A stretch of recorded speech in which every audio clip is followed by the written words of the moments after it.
સુરતમાં ફૂડ પોઈઝનિંગથી બાળકીના મોત પછી તંત્ર હવે જાગ્યું છે। કામરેજની પ્રખ્યાત ખાઉદરા ગલીમાં ફૂડ વિભાગ દ્વારા તપાસ કરવામાં આવી। ફૂડ વિભાગે અચાનક તપાસ કરતા લારી ધારકોમાં દોડધામ મચી ગઈ।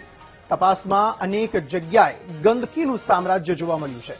બેદરકાર દુકાનધારકો સામે ફૂડ વિભાગ દ્વારા કાર્યવાહી કરવામાં આવી છે। કેટલીક જગ્યાએથી મળેલો હાનિકારક જથ્થાનો પણ નાશ કરવામાં આવ્યો છે।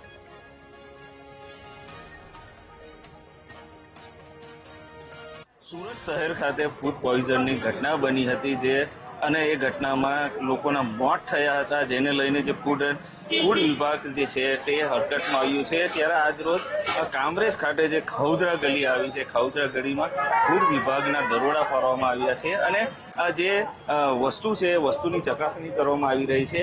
જે હાઇજેનિક વસ્તુ હોય છે, હાઇજેનિક વસ્તુની તપાસ કરવામાં આવી રહી છે અને જે ગંદકી કે કંઈક બી હશે તો તેના ઉપર દંડની કાર્યવાહી પણ અધિક કરવામાં આવશે તેવું અધિકારી દ્વારા જણાવવામાં આવ્યું છે। ત્યારે હાલ દ્રશ્યો જોઈ શકો છો કે ફૂડ એન્ડ ડ્રગ્સ વિભાગના જે અધિકારીઓ છે હાલ જે ખાઉદરા ગલી છે, ખાઉદરા ગલી ખાતે તપાસ કરી રહેવામાં આવ્યું છે, કારણ કે જે પ્રમાણે હાઇજેનિક ફૂડ લોકો સંગ્રહ કરી રાખતા હોય છે અને તેને એક્સપાયર ડેટ થઈ જતી હોય છે, ત્યારે તેની પણ હાલ તપાસ કરવામાં આવી છે। જે ચીઝ બટર હોય છે, ચીઝ બટર પણ કઈ કંપનીનું છે, કઈ રીતે જે છે તે તપાસ કરવામાં આવી છે। સાથે જે કોલ્ડ ડ્રિંક્સ હોય, કોલ્ડ ડ્રિંક્સની પણ એક્સપાયર ડેટ છે કે નહીં તેની હાલ તપાસ કરવામાં આવી રહી છે। ત્યારે ચોક્કસથી કહી શકાય કે જે પ્રમાણે સુરત શહેર ખાતે જે ઘટના બની હતી અને ઘટનાના અનુસંધાને ફૂડ એન્ડ ડ્રગ્સ વિભાગ દ્વારા હાલ દરોડા પાડવામાં આવી રહ્યા છે અને તે દરોડાની કામમાં જો કોઈ કસૂરવાર થશે તો તેની પર દંડનીય કાર્યવાહી પણ કરવામાં આવશે। ત્યારે હાલ તો કામરેજ ખાઉદરા ગલી ખાતે ફૂડ એન્ડ ડ્રગ્સ વિભાગ દ્વારા